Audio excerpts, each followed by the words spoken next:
Oke, Assalamualaikum warahmatullahi wabarakatuh.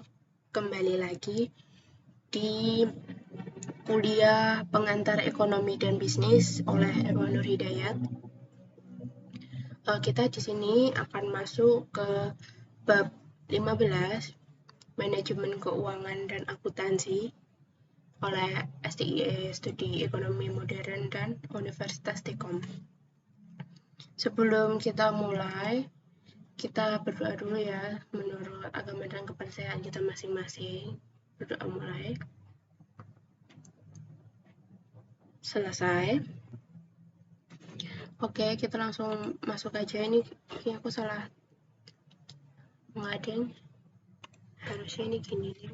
Oke, kita masuk ke bab 15, manajemen keuangan dan akuntansi. Tujuan pembelajaran di bab ini tuh Anda diharapkan mampu untuk yang pertama, mendapatkan keuangan dalam sebuah perusahaan menjadi fondasi yang kuat terbangunnya sebuah perusahaan.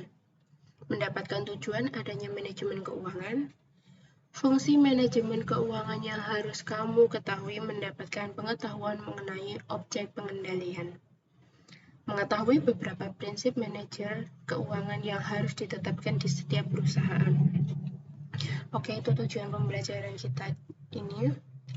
Yang pertama, kita masuk di pengertian manajemen keuangan. Keuangan dalam sebuah perusahaan menjadi fondasi yang kuat terbangunnya sebuah perusahaan.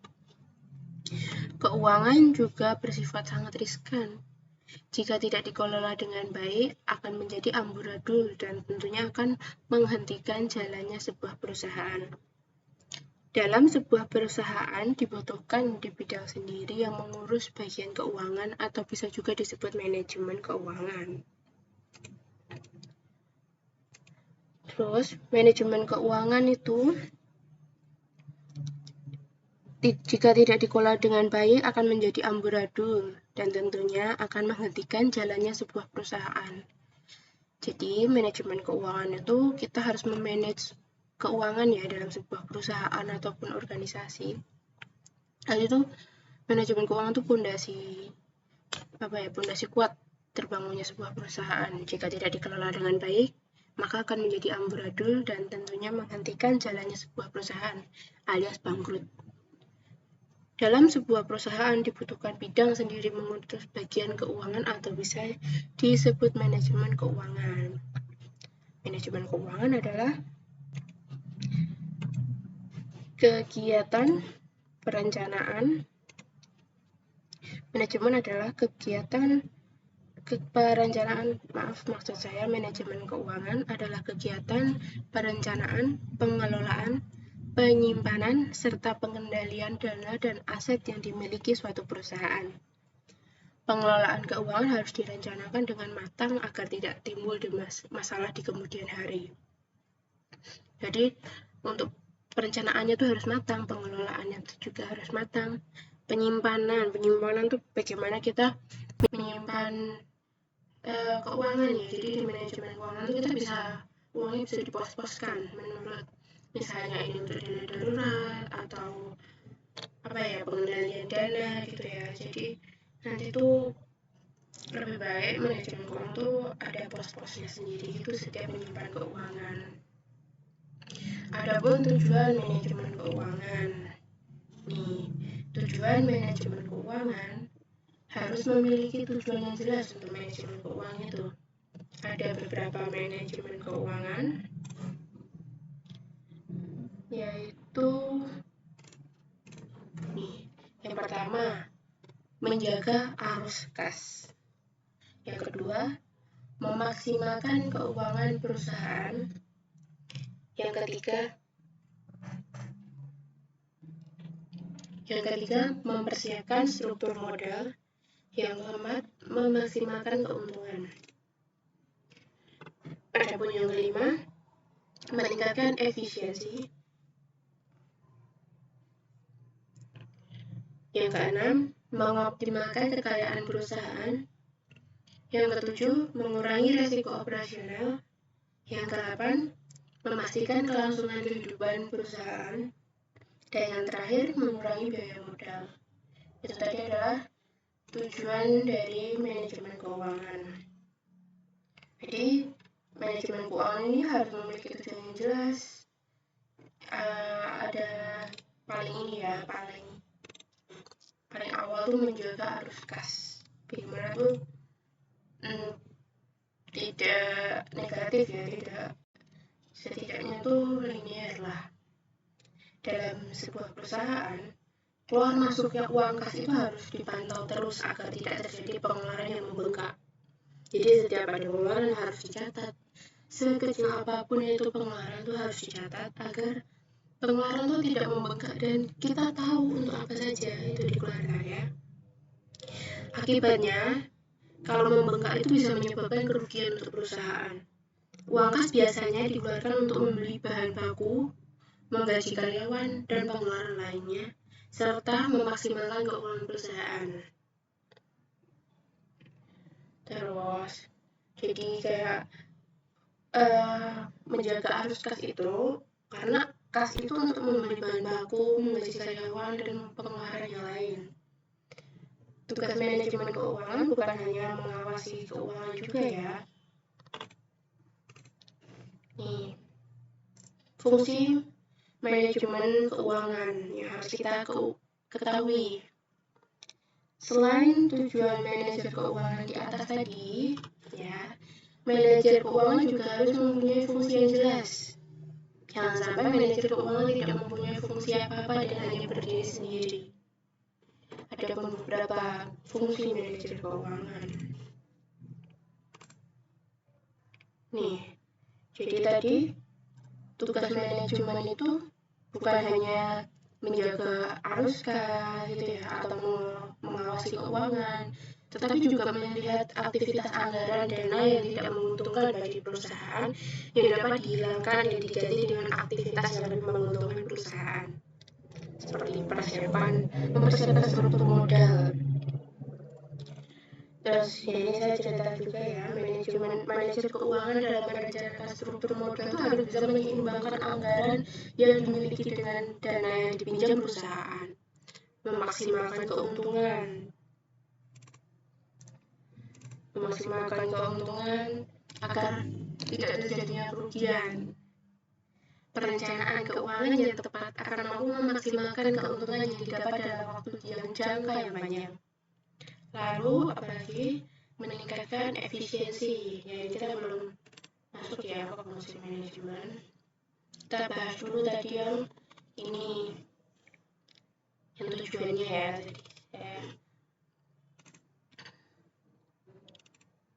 Kita juga meningkatkan efisiensi dengan menganggarkan dana yang tepat dalam semua aspek. Maka efisiensi dana perusahaan akan terus meningkat. Jadi setiap perusahaan itu harus meningkatkan efisiensi dengan menganggarkan dana sesuai aspek yang dibutuhkan ya. Jadi nggak kok langsung ini enggak, tapi sesuai semuanya agar bisa mengoptimalkan kekayaan perusahaan. Manajemen keuangan juga harus membaca pasar saham. Yang agak susah ya pasar saham tuh. Dengan memberikan pembagian laba semaksimal mungkin kepada pemegang saham, tentunya akan meningkatkan perusahaan dan memberikan kepercayaan pemegang saham untuk berinvestasi di perusahaan. Nah, tugas manajer keuangan tuh harus pintar membaca pasar saham. Saham itu kan bisa naik dan turun nih. Gimana caranya tuh stabil.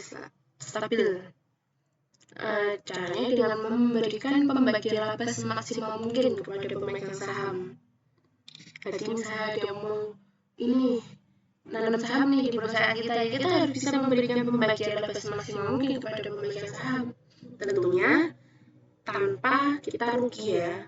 Dan tentunya itu akan meningkatkan perusahaan dan memberi kepercayaan orang yang mau menanam saham di perusahaan kita ya. Lalu mengurangi tugasnya manajer keuangan, mengurangi risiko operasional.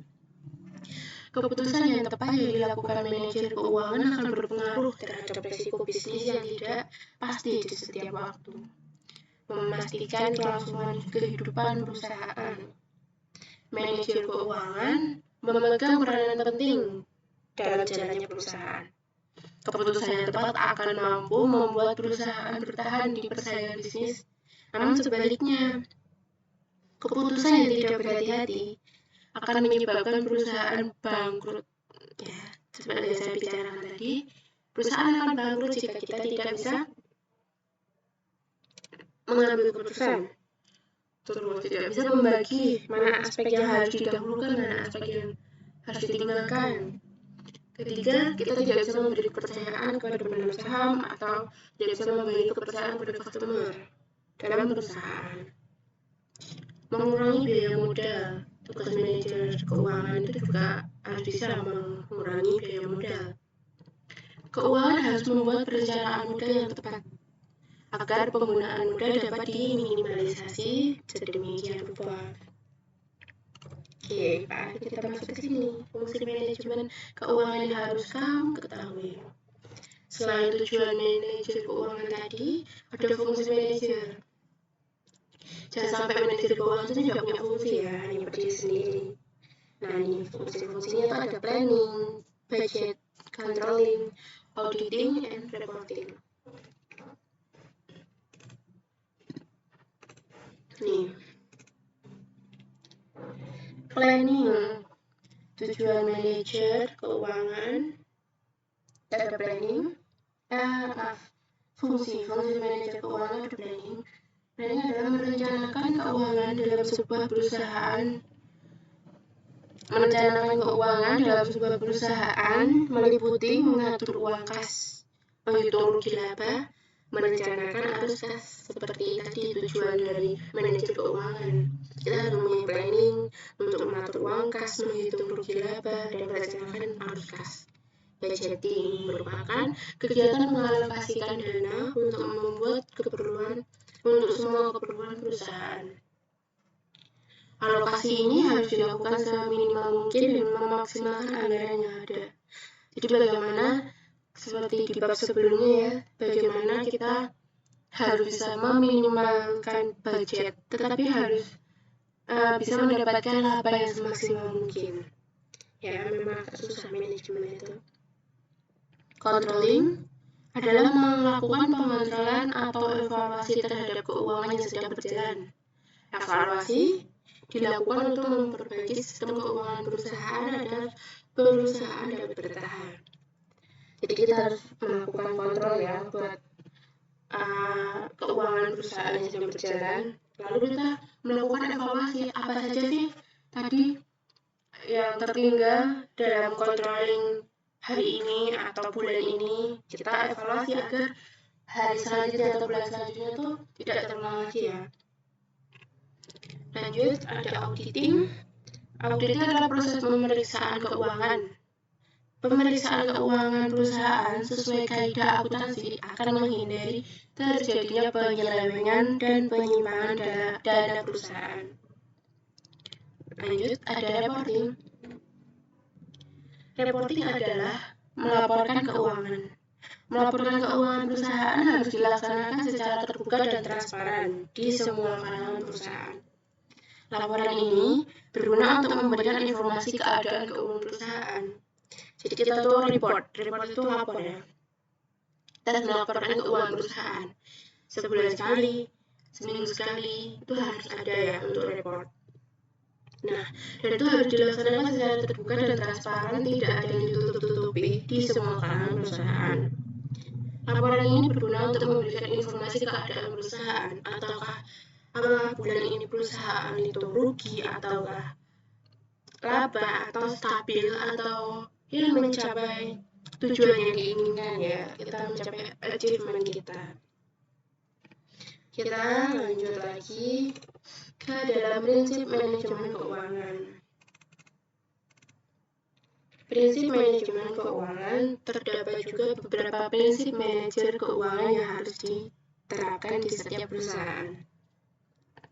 Yang pertama ada akuntabilitas, yang kedua konsistensi, yang ketiga kelangsungan hidup, yang keempat transparansi, yang kelima standar akuntansi, yang keenam integritas, yang ketujuh pengelolaan. Prinsip manajemen itu untuk akuntabilitas itu adalah kewajiban moral dan hukum yang terdapat dalam sebuah perusahaan. Jadi akuntabilitas itu kewajiban moral dan hukum yang terdapat dalam sebuah perusahaan, sehingga dapat diketahui dari mana dana diperoleh, dana yang dipakai untuk apa saja, serta bagaimana perusahaan memakai dana tersebut. Ya, jadi semua pihak dan aspek di perusahaan harus tahu bagaimana dana dan wewenang itu digunakan. Jadi itu ya. Kita tuh harus akuntabilitas itu loh. Jadi harus kewajiban moral dan hukum yang terdapat di suatu perusahaan. Jadi seperti tadi kita harus transparan, harus universal, apa ya biasanya itu transparan dan tidak boleh ditutup-tutupi agar kita tuh tahu perusahaan kita ini sedang turun ataukah emang perusahaan kita ini stabil ataukah perusahaan kita ini sedang naik. Ya, oke, lanjut. Selanjutnya adalah konsistensi. Konsistensi sistem keuangan perusahaan harus dilakukan secara konsisten. Bukan berarti perusahaan tidak boleh mengganti sistem yang sudah berjalan ya. Tetapi dengan adanya pergantian tersebut menandakan bahwa adanya penggunaan dana yang tidak stabil. Jadi keuangan perusahaan itu harus dilakukan secara konsisten. Ya. Terus lanjut, kelangsungan hidup. Manajer keuangan harus bisa merencanakan keuangan agar perusahaan bisa terus berjalan dan hidup. Manajer keuangan juga harus mempunyai strategi keuangan yang tepat. Jadi manajer keuangan itu harus bisa merencanakan keuangan agar perusahaan itu tetap stabil, tetap bisa berjalan, tetap bisa menghidupi karyawan, tetap bisa memberikan laba. Dan manajer keuangan juga harus mempunyai strategi buat itu semua biar keuangannya tepat. Selanjutnya transparansi. Transparansi ya tadi, perusahaan harus transparan dan terbuka terhadap keuangan perusahaan. Perusahaan harus menyediakan informasi tentang aktivitasnya dengan orang yang berkepentingan. Keuangan yang akurat, lengkap, dan rapi dapat diakses dengan mudah oleh setiap manajer yang berkepentingan. Jadi kita harus transparan ya, agar perusahaan itu harus menyiapkan. Misalnya kita nih ya punya perusahaan, kita sebagai pemilik perusahaan itu harus menyediakan informasi tentang aktivitasnya dengan orang-orang berkepentingan. Keuangan yang akurat, lengkap, dan rapi yang bisa diakses oleh manajer yang berkepentingan. Agar apa? Agar kita semua bisa melihat, oh ini kerjanya ini, oh ini, oh iya, sekarang perusahaan kita tuh sedang jatuh ya, jadi kita gimana sih strategi ke depannya biar besok kita bisa naik lagi, seperti itu. Standar akuntansi. Sistem akuntansi yang berlaku di setiap perusahaan haruslah sama, yang berarti semua akuntan di seluruh dunia dapat paham dan mengerti tentang sistem akuntansi yang sama. Jadi kita kalau di setiap perusahaan itu ya harus mempunyai sistem akuntansi yang sama. Jangan yang kita sudah mempunyai perusahaan tapi kita masih pakai tambah-tambahan, masih pakainya pembagian, kayak gitu ya, jangan ya, kita mungkin pakainya neraca. Pokoknya harus sesuai standar akuntansi ya, yang semua akuntan itu di seluruh dunia itu paham tentang sistem di perusahaan kita. Adapun integritas, laporan dan catatan keuangan harus dijaga integritasnya dengan baik. Laporan keuangan harus dibuat selengkap dan seakurat mungkin. Ya, untuk mencapai integritas yang baik itu, laporan dan catatan keuangan juga harus dijaga integritasnya. Laporan keuangan harus dibuat selengkap dan seakurat mungkin. Jadi misalnya hari ini pengeluarannya untuk beli bahan ini yang disuruh bentarlah beli gorengan pakai uang perusahaan 2.000 aja. Ya itu tetap harus ditulis ya, jangan kok cuma 2.000 lah, gak usah, tetap harus ditulis. Lanjut, pengelolaan. Perusahaan harus bisa mengelola keuangan perusahaan dengan tepat. Perusahaan harus bisa menjamin bahwa dana yang telah dianggarkan dapat digunakan sesuai dengan tujuan dan rencana keuangan yang telah dibuat sebelumnya.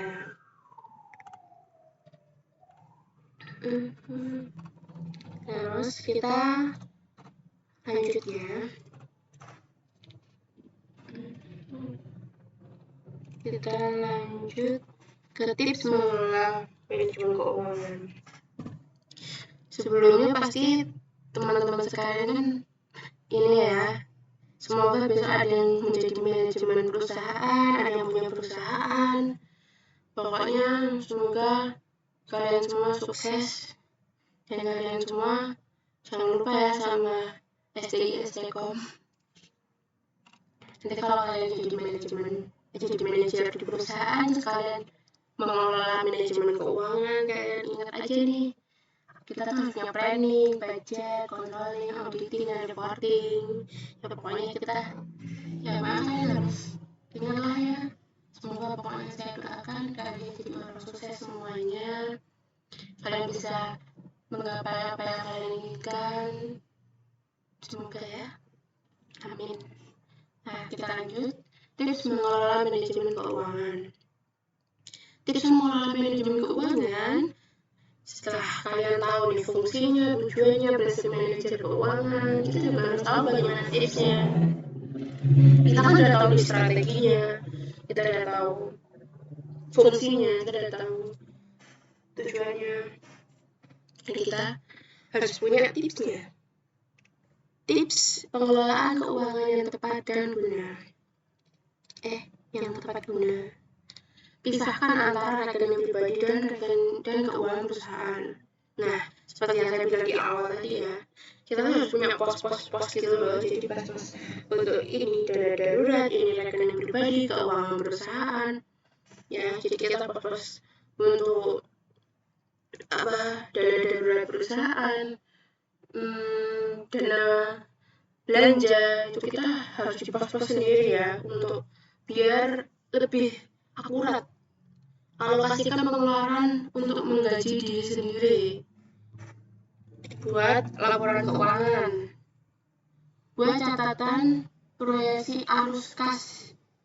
Hindari uang untuk menginap di karyawan. Lakukan cek stok barang. Pisahkan kasir dan akunting. Ya. Tips tadi, pisahkan antara rekening pribadi dan keuangan perusahaan. Banyak pelaku bisnis yang masih mencampurkan uang pribadi dalam perusahaan, itu nggak baik ya, nggak sehat. Uang pribadi dan perusahaan itu harus dipisah. Itu berguna untuk mengukur keadaan keuangan perusahaan dan menghindari penyalahgunaan keuangan perusahaan. Kayak tadi ya, misalnya disuruh beli apa, terus tiba-tiba beli gorengan 2.000, itu nggak boleh ya, tetap harus ditulis misalnya pakai keuangan perusahaan. Alokasikan pengeluaran untuk menggaji diri sendiri. Walaupun itu perusahaan milik kita sendiri ya, di setiap bulan itu kita harus mengalokasikan dan untuk menggaji kita sendiri sesuai dengan kebutuhan. Jika ada yang ingin meminjam uang dari perusahaan sendiri juga harus dicatat sebagai utang dan harus dikembalikan. Dan kalau perusahaan itu milik Anda sendiri, Anda tetap harus mengeluarkan pengeluaran untuk pensiun diri. Buat laporan keuangan. Laporan keuangan dibuat dengan tujuan mengetahui keluar masuknya uang dan dapat mengetahui untung dan rugi usaha yang sedang berjalan. Buat catatan proyeksi arus kas. Dengan adanya catatan proyeksi arus kas, perusahaan bisa mengetahui kapan harus mengeluarkan dana serta kapan harus menerima dana. Catatan ini juga berfungsi untuk mencari upaya sebelum terjadi kerugian pada keuangan perusahaan. Hindari uang menginap di karyawan ya. Bukan orangnya yang menginap, tapi uangnya. Jangan sampai uang perusahaan itu dibawa oleh karyawan yang mengatur keuangan perusahaan. Itu nggak boleh ya. Besar kemungkinan uang tersebut akan dipakai untuk keperluan pribadi karyawan. Kita kan nggak ada yang tahu nih.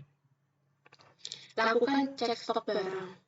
Mengecek stok barang secara berkala akan meminimalisir manipulasi. Sering terjadi stok barang yang sudah terbuat ditulis sebelum terjual. Jadinya dana yang harusnya masih ada harus menghilang tanpa tujuan yang jelas. Lalu pisahkan kasir dan akunting. Bagian yang memegang uang kasir juga harus membuat laporan keuangan sendiri. Uang kasir harus dilaporkan setiap harinya. Hal ini menghindari potensi manipulasi data.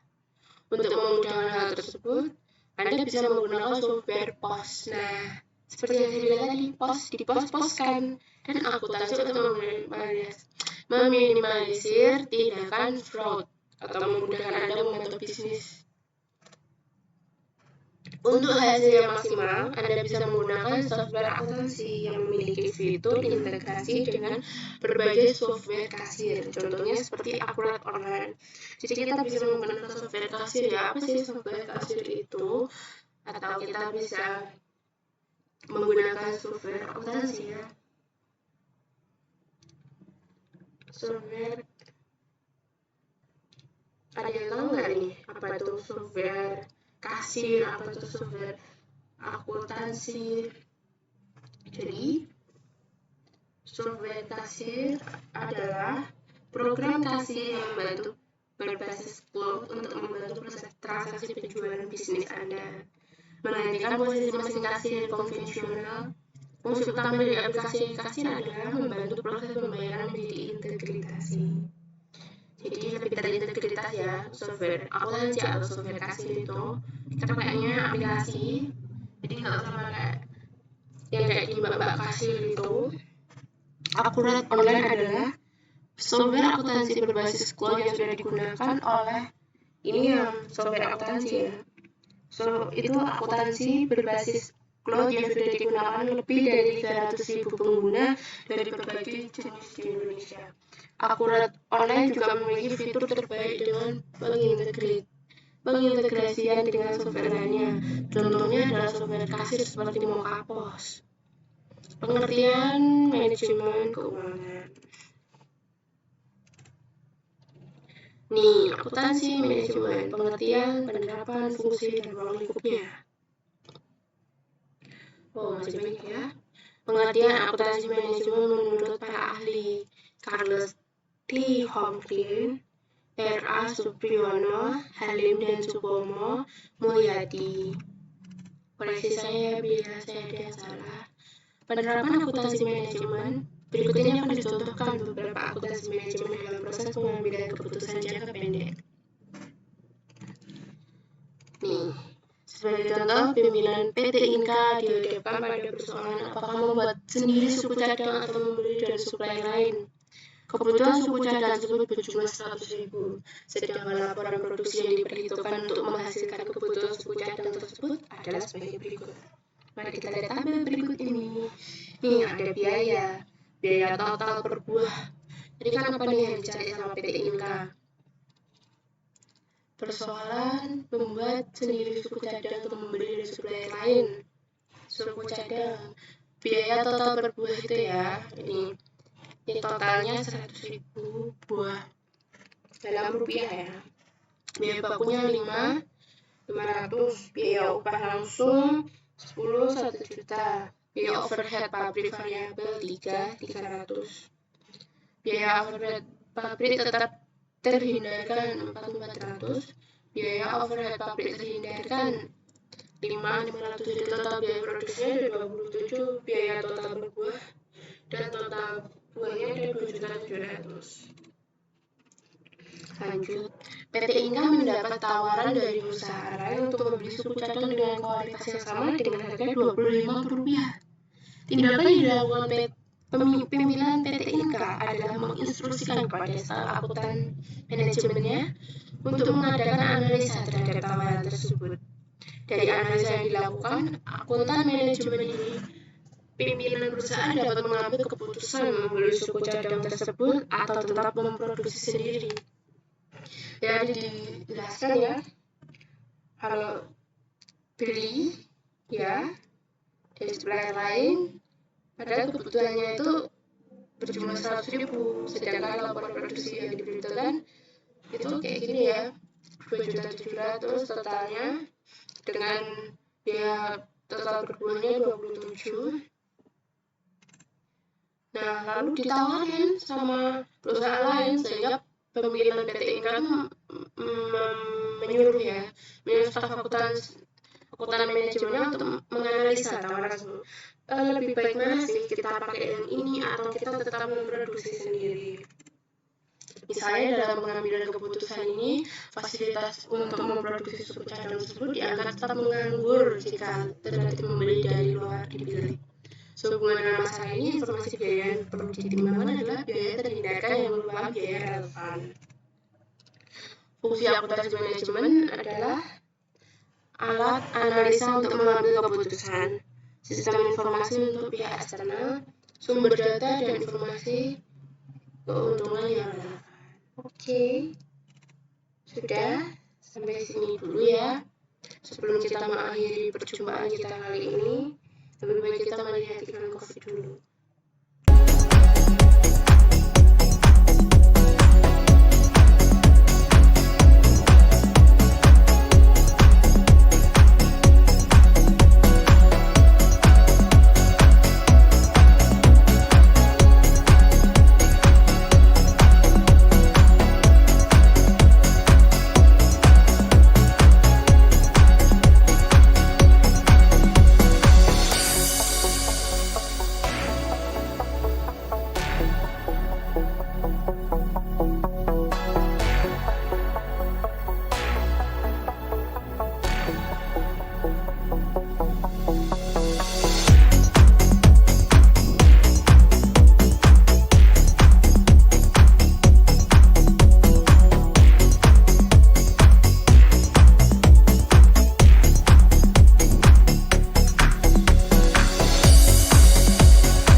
Oke, itu tadi adalah sumber iklan COVID ya. Pokoknya kita tetap harus menjaga prokes walaupun COVID di Indonesia turun terus ya ini kayaknya.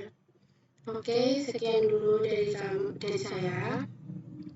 Kurang lebih saya mohon maaf. Semoga kalian semua sehat selalu, dilindungi oleh Tuhan Yang Maha Esa. Semoga kalian sukses untuk kedepannya. Sekian dari saya. Assalamualaikum warahmatullahi wabarakatuh.